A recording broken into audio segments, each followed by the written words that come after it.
अजातशत्रु के बारे में। देखिए अजातशत्रु 492 से लेके 460 तक क्या रहे शासक रहे कौन? अजातशत्रु। अब आते हैं अजातशत्रु पर बात करते हैं। अजातशत्रु जब शासक बने क्या? पहले ये बात जान लीजिए कि अजातशत्रु का उपनाम था कुनिक। क्या नाम था? कुनिक। ये क्वेश्चन का भी कुनिक किसको बोलते थे? अजातशत्रु का कुनिक। अजातशत्रु जो था पहले जैन धर्म को मानता था और बाद में क्या हो गया? बौद्ध धर्म। बाद में क्या हो गया? बौद्ध धर्म। बाद में क्या हुआ? बौद्ध धर्म को मानने लगा। दूसरी बात कि अजातशत्रु जो है अपने पिता बिंबिसार की हत्या कर क्या हुआ? गद्दी पर बैठा। और जैसे ही अजातशत्रु गद्दी पर बैठा ना, इस वजह से वहां के जो भी जनता थी, प्रजा थी ना, अजातशत्रु के बारे में अच्छा नहीं सोचने लगी और अजातशत्रु का विरोध करने लगी। और सबसे पहला विरोध कौन किया? प्रसेनजीत। उनके जो सौतेले मामा थे। कौन थे? सौतेले मामा। और वो बोले कि मेरे जीजा ने तुम मारे दिया, मतलब बिंबिसार को, अब हम काशी तुमसे छीन लेंगे। हम कहेंगे काशी तुमसे हम छीन लेंगे। ये बात कौन? सौतेला मामा बोला। किसको? अजातशत्रु। इससे अजातशत्रु गुस्सा उठ गया, कहा नहीं अब मामा जी पर हमला होगा। क्या होगा? मामा जी पर हमला होगा और काशी पर हमला कर दिया। क्या किया? काशी पर क्या किया? हमला कर दिया। और काशी पर हमला कर दिया और प्रसेनजीत क्या किया? हरा दिया और काशी ले लिया। कहा मामा हम काशी तो लेके ही रहेंगे चाहे जो हो जाए। समझे? काशी ले लिया। समझे? काशी ले लिया। काशी जो दहेज में पहले मिला था फिर ले लिया था, फिर ये ले लिया। कौन? अजातशत्रु ले लिया अपने सौतेले मामा। और लेकिन जानते उस युद्ध के दौरान एक और घटना हो गई। समझे? प्रसेनजीत की बहन शादी कौन किया था? बिंबिसार। और प्रसेनजीत के वो बेटी थी, उसका नाम था बजीरा। क्या नाम था? बजीरा। और बजीरा जो है पूरा एकदम स्मार्ट थी, पूरा समझे, पूरा घूम रही थी युद्ध के दौरान। अब बोले मामा ये कौन है भाई? क्या ये हमारी बेटी है बजीरा। कहा कि अब तो हम बजीरा शादी करें। और बजीरा क्या कर लिया? ऐसा क्या किया? शादी कर लिया। तो उसकी क्या हो गई? ममेरी बहन, सौतेली ममेरी बहन हो गई। क्या हो गई? सौतेली ममेरी बहन नहीं हुई। शादी किया किसे? बजीरा से। कौन? अजातशत्रु। क्या किया? अजातशत्रु। क्या तक बात समझे? अजातशत्रु इतना ही नहीं किया, ये अब आया कौन? अपना नानी घर गया। कौन? वैशाली। अपना नानी घर गया वैशाली और कहा कि अब हम वैशाली को भी जीत क्या करेंगे? अपने में मिला लेंगे। सौतेला मामा तो मिला ही लिए, अब थोड़ा अपना मामा पर भी ध्यान देते हैं। लेकिन जानते हैं वैशाली का उस समय बहुत नाम था, लिच्छवी गंडा बहुत नाम था। और वैशाली जो बहुत शक्तिशाली भी था। तो वैशाली को मगध में मिलाने के लिए अजातशत्रु ने 16 वर्ष तक इंतजार किया। 16 वर्ष तक इंतजार किया और 16 वर्ष के इंतजार के बाद क्या किया? उसे वैशाली किसमें मिलाया? मगध मिला। कौन? अजातशत्रु। आप लोग एक आधे दुए महीना भैया वहां बोलता है 15 दिन पहले तैयार रहता है हमारा बच्चा से। बिहार पुलिस आएगा 15 दिन पढ़ेगा, गायब, नजर नहीं देगा क्या पढ़ रहा है नहीं पढ़। हाँ, नौकरी हो जाएगा। ई जन्म में कुछ नहीं होगा। ई जन्म में कुछ नहीं होगा। इधर में हाँ समझ, किसी का नहीं होने वाला है, कभी नहीं होगा, कुछ भी नहीं हो रहा। समझ? 16 वर्ष तक। अब देखिए अजातशत्रु बहुत दिमाग वाला आदमी था। उसका एक दोस्त था, उसका नाम था वर्षकार। क्या नाम था? वर्षकार। क्या नाम था? वर्षकार। और वर्षकार को क्या किया? बोला कि तुम जाओ कहाँ? वैशाली, और वहां हल्ला कर देना कि अजातशत्रु ने हमको दरबार से निकाल दिया है, हमें अपमानित कर दिया है, अब हम वैशाली की शरण में आए। और वैशाली के लोग जब तुमको रख लेंगे तो वैशाली के बारे में तुम हमको मतलब योजना बताते रहना या सूचना देते रहना खुफिया एजेंसी की तरह। और जिस समय वैशाली कमजोर होगा ना, उस समय तुम हमें बोलना, हम हमला कर देंगे। वही काम किया कौन? अजातशत्रु। वर्षकार को भेजा और वर्षकार इसे सही समय का इंतजार करवाया और जैसे ही सही समय आया इंफॉर्मेशन दिया और अजातशत्रु ने क्या किया? हमला किया वैशाली को और वैशाली को भी क्या किया? क्या किया? अपने में। अजातशत्रु क्या किया? ये भी कर लिया, ये भी कम कर लिया, मिला भी लिया। उसके बाद देखिए अजातशत्रु का नाम क्या था? कुनिक भी था। क्या नाम था? कुनिक भी था। क्या नाम था? कुनिक था। ध्यान में। इसके बाद देखिए अजातशत्रु जो था एक ऐसा शासक था जो अपने पिता की हत्या करके गद्दी पर बैठा और अपने पुत्र से मारा गया।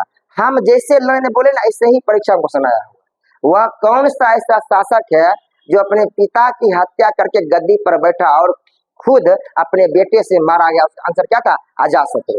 क्या आंसर था? अजातशत्रु। क्या नाम था? अजातशत्रु। क्या नाम था? अजातशत्रु। दूसरी बात देखिए, अजातशत्रु जिस समय शासक थे, बने थे, उस समय क्या हुआ था?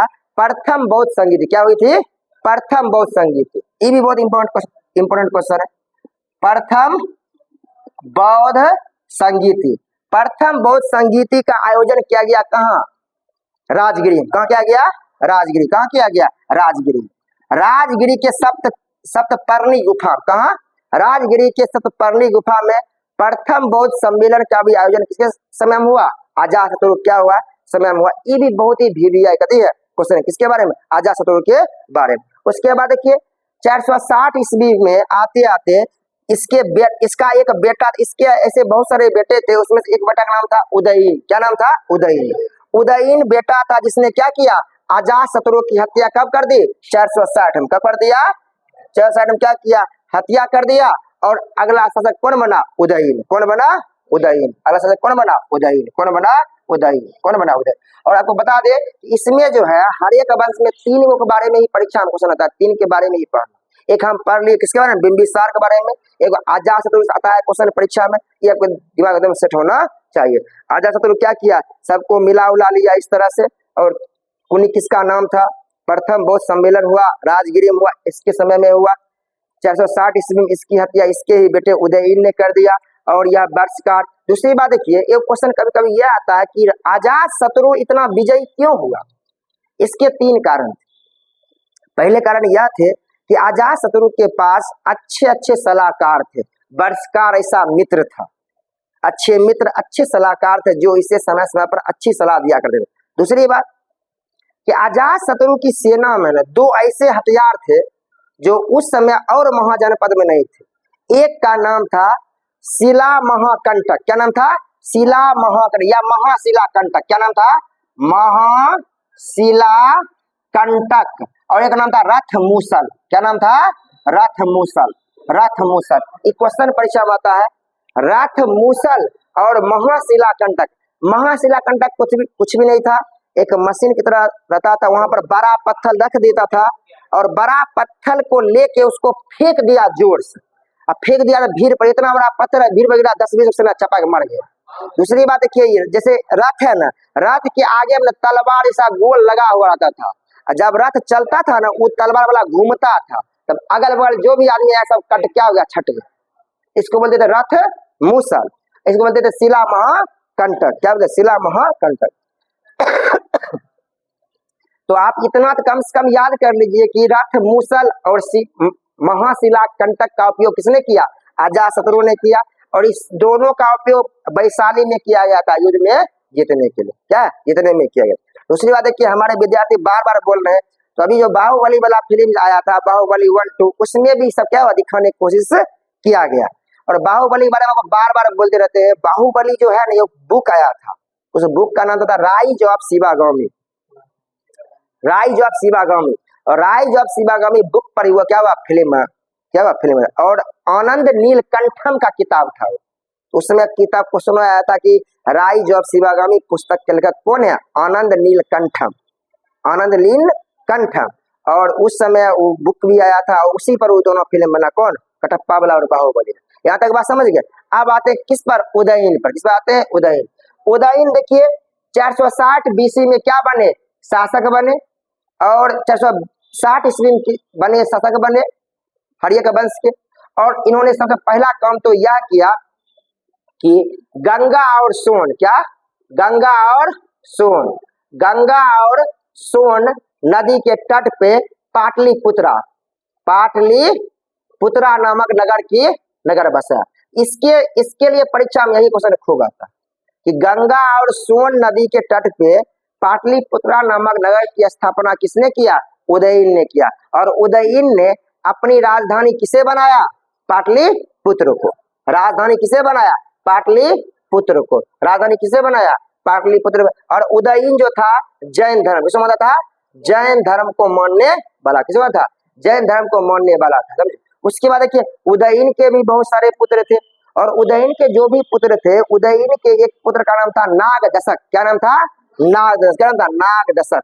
और नागदशक जो था हर्यक वंश का अंतिम शासक था, और नागदशक की हत्या इसके ही सेनापति शिशुनाग ने कर दिया। कौन कर दिया? शिशुनाग ने कर दिया। कौन कर दिया? शिशुनाग ने। नागदशक की हत्या इसके ही मंत्री शिशुनाग ने कर दिया, और 412 बीसी में कब कर दिया? 412 बीसी में कर दिया गया। और हर्यक वंश के स्थान पर किसकी स्थापना हुई? शिशुनाग वंश की स्थापना हुई। यहाँ तक बात समझ गए? तो ये जो वंश आपको बताई, अब देखिए इसमें थोड़ा कंफ्यूजन है। जब आप कोई एग्जाम दीजिए ना, कहीं कहीं आपको लिखा मिलेगा कि पाटलिपुत्र शहर को बसाया है अजातशत्रु ने, और राजधानी बनाया कौन? उदयन। और कहीं कहीं पढ़िएगा तो आपको यह लिखा मिलेगा कि पाटलिपुत्र शहर को बसाया भी उदयन ने है, और राजधानी भी किसने बनाया? उदयन ने। यही सही, समझे? ये कभी कभी बीपीएससी वाला जाता है, आउट ऑफ माइंड हो जाता है, कभी कभी आंसर दे देता है कोई बुक, समझे? तो हमारे विद्यार्थी एक बार सुशील जी लेकर आए थे यही क्वेश्चन, तो बोले देखिए इसमें तो ये दिया है, सी नंबर दिया गया है, समझे? उस पर आप उतना ध्यान नहीं रखिए। तो अभी जितना आपको बताइए, ये कौन वंश था? हर्यक वंश। कौन वंश था? हर्यक वंश। और हर्यक वंश क्या होते हैं, ये सब आपके परीक्षा में क्या क्वेश्चन पूछे जाते हैं, समझ? अब आते हैं हम लोग हर्यक वंश के बाद शिशुनाग वंश। किस पर बात करेंगे? शिशुनाग वंश। और शिशुनाग वंश में मात्र 2 शासक के बारे में ही पढ़ना है। एक पढ़ना है शिशुनाग के बारे में। किसके बारे में? शिशुनाग के बारे में। शिशुनाग के बारे में पढ़ना है। देखिए शिशुनाग के बारे में पढ़ना है। देखिए शिशुनाग से ज्यादा क्वेश्चन आता नहीं है। पहले तो क्वेश्चन यह आता है कि शिशुनाग वंश के संस्थापक कौन थे? शिशुनाग। शिशुनाग जो थे कौन वंश के थे? ब्राह्मण वंश। कौन थे? ब्राह्मण। ब्राह्मण जाति के रहने वाले थे, ब्राह्मण जाति को मानते थे कौन? शिशुनाग। शिशुनाग क्या किए? वैशाली को अपनी राजधानी बनाए। किसको बनाए? वैशाली क्या बने? राजधानी बने। देखिए अभी तक में 3 राजधानी चेंज हो चुका है, गेस किए? एक पहले था राजगिरी, जिसे बिंबिसार ने बनाया। दूसरा था ने बना, तीसरा क्या दिया? वैशाली से शिशुनाग ने बना। अब बताते हैं कि शिशुनाग जो थे, देखिए अंग को तो पहले ही मिला लिया गया था, काशी तो उसके पास था ही, कौशल से ही दोस्ती ही था। ये क्या किया? अवंती को मिला लिया। किसको? अवंती। अवंती को अपने साम्राज्य में मिलाने का काम किसने किया? शिशुनाग ने किया। और वत्स, और किसको? वत्स। वत्स जिसकी राजधानी कहाँ थी? कौशाम्बी। कहाँ थी? कौशाम्बी। ये क्वेश्चन आता है, अवंती और वत्स को मगध में किसने मिला लिया? शिशुनाग ने। कौन किया? शिशुनाग ने क्या किया? मिला लिया। शिशुनाग की मरने के बाद इसका अगला शासक, इसका पुत्र था, उसका नाम था कालाशोक। क्या नाम था? कालाशोक। क्या नाम था? कालाशोक। कौन नाम था?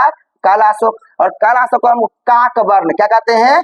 काकवर्ण। क्या बोलते हैं? काकवर्ण। कालाशोक को कहा था काकवर्ण भी कहा जाता है। और अगला शासक कौन बना? काकवर्ण बना, कालाशोक। और कालाशोक ने क्या किया? फिर से अपनी जो राजधानी थी उसे कहाँ लाया? पाटलिपुत्र। कहाँ लाया? पाटलिपुत्र। कहाँ लाया? पाटलिपुत्र। पाटलिपुत्र पुनः अपने क्या किया? राजधानी बना दिया। किसने? कालाशोक ने। किसने बना दिया? कालाशोक ने पुनः अपनी राजधानी फिर कहाँ बना दिया? पाटलिपुत्र बना दिया। और कालाशोक को बताया काकवर्ण। यही क्वेश्चन आता है बार बार कि कालाशोक किस वंश था? शिशुनाग वंश। क्या था? शिशुनाग वंश का रहने वाला शिशुनाग। अच्छा चलिए, आप लोगों को पता होगा द्वितीय बौद्ध संगीति, जरूर जानते हैं क्या? द्वितीय बौद्ध संगीति। तो द्वितीय बौद्ध संगीति किसके समय में हुई? कालाशोक के समय में। क्या हुआ? कालाशोक के समय में हुई। और कहाँ हुई थी? कहाँ हुई? वैशाली। कहाँ हुई? वैशाली। कहाँ हुई? अरे पहला हुआ राजगिरी, दूसरा कहाँ हुआ? वैशाली। कहाँ हुआ? वैशाली। द्वितीय बौद्ध सम्मेलन का आयोजन जो हुआ था कालाशोक के समय हुआ था, समझिए एकदम ध्यान रखिए।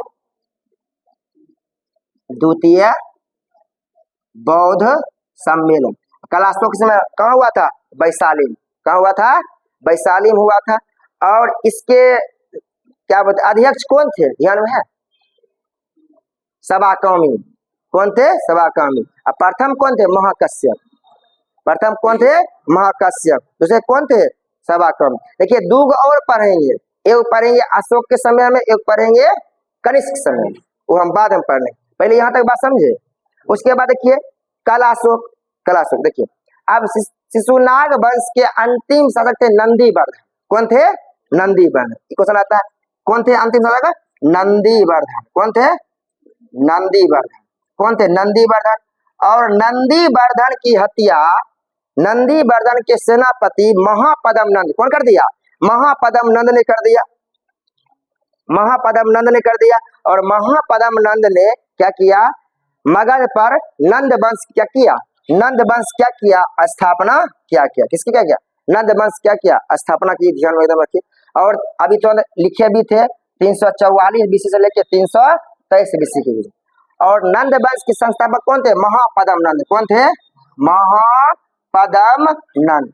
देखिए महापद्म नंद शूद्र जाति के थे। क्या देखते हैं? शूद्र जाति के थे। और महापद्म नंद ने क्या किया? कलिंग पर हमला किया और कलिंग को क्या किया? अपने में मिला लिया। कलिंग को मिला लिया। एक यह क्वेश्चन आता है। दूसरी बात देखिए, महापद्म नंद ने सब्र छतरांक की उपाधि धारण की, मतलब क्षत्रिय को खत्म करने वाले या क्षत्रिय का विनाशक, समझे। उसके बाद एक राट की उपाधि धारण की, भार्गव की उपाधि धारण की। ये सब उपाधि क्या आते हैं? क्वेश्चन आते हैं। उसके बाद देखिए, नंद वंश के पास बहुत बड़ी सेना थी। इस कारण से महापद्म नंद को अग्रसेन क्या आता है? अग्रसेन। अग्रसेन भी कहा जाता है। और ऐसा माना जाता है कि महापद्म नंद के पास उस समय एशिया क्या थी? सबसे बड़ी सेना थी। सबसे बड़ी सेना थी।